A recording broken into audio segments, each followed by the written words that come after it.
Alright, we're back, and today we're going to take a look at this Final Fantasy bundle.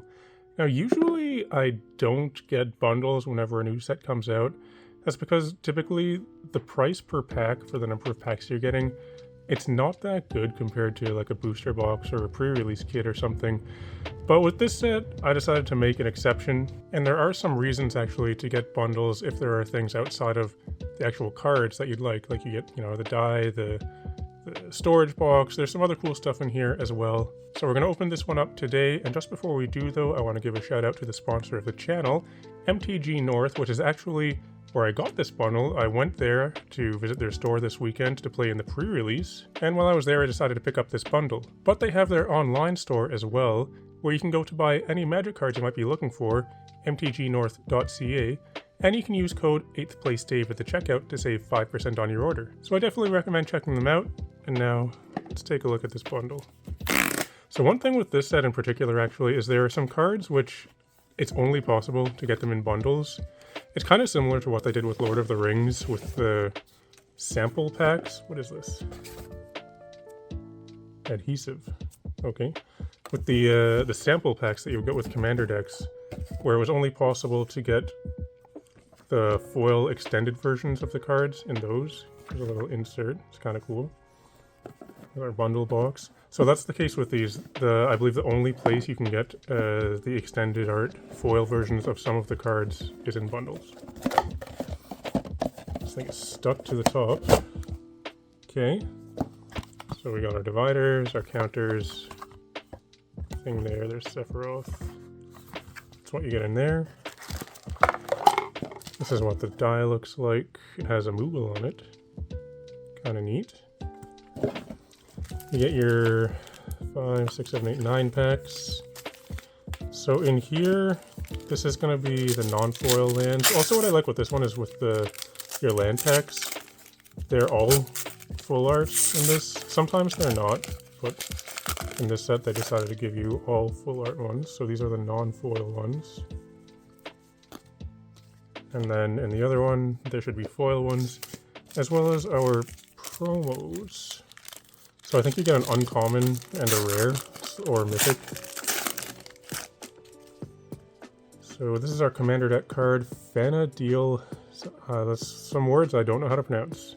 And then Kimari there. So those are our two extended art foil cards of those from the Commander decks.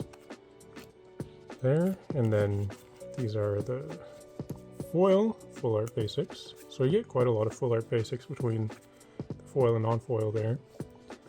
Now, let's open up our packs. So we got 9 play packs. So I played in 3 pre-releases actually. I did one on Friday in the evening, and then 2 on Saturday. It was quite a lot of fun. So I'm pretty familiar with a lot of these commons and uncommons at this point. So these packs look like they're set up with the rare at the back. We have Cypher. There's that non-foil. Okay, that's kind of cool. Full art Cypher. And Ignis Scientia. Okay, there's our foil, our land, our token. We'll put everything else right here. Something like that.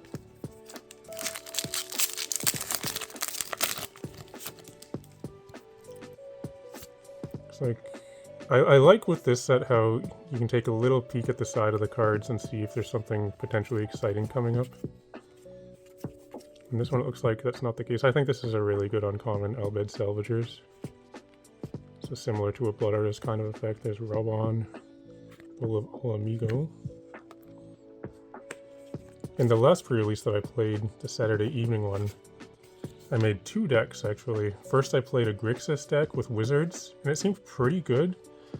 But I felt like I was like just squeaking out the wins, and that didn't really make me feel too comfortable, where I was like on the verge of losing for a lot of the game, and then I would like just pull out enough damage to like ping them out or something with Wizards. So then for the last match, I switched to a green-white deck, and that one worked quite well as well. I had some pretty good rares for that, like a Summon Titan. I had this guy in the deck. I think he's pretty good. We have a Gilgamesh here, and a foil Grahatia. Put this here.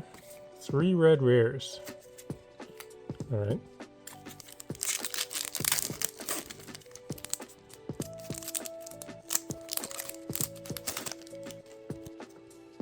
Suplex. Didn't play that card at all at any of the pre-releases I played in. Delivery move. Well, that card is quite good. I did play that. We got another raw. Okay, 4 red rares and a foil suplex. What if we can just get 9 red rares? You know, that would kind of suck, but it would be interesting.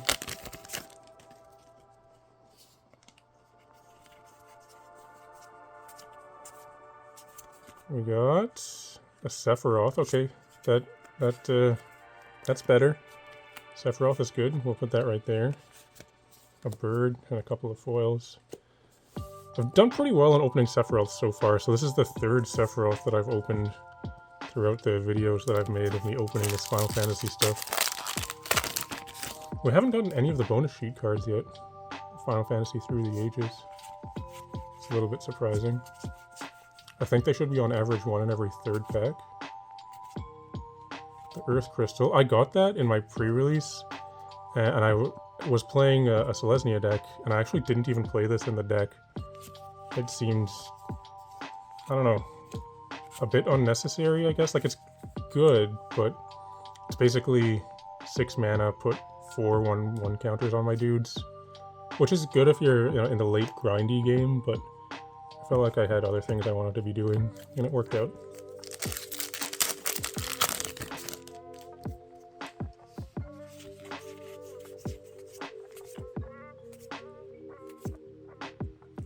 Another Earth Crystal and a Sosket, right? Alright then. 2 legendary green rares in a row.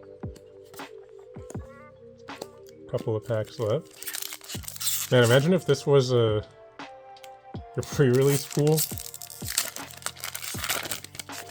Weird. Still no Through the Ages cards. Titus. That card is better than I thought it would be. It's quite good. We got a Sid, which is good. And a Sin, Spear's Punishment. Sid can go there. Cyan card. There's Yuna.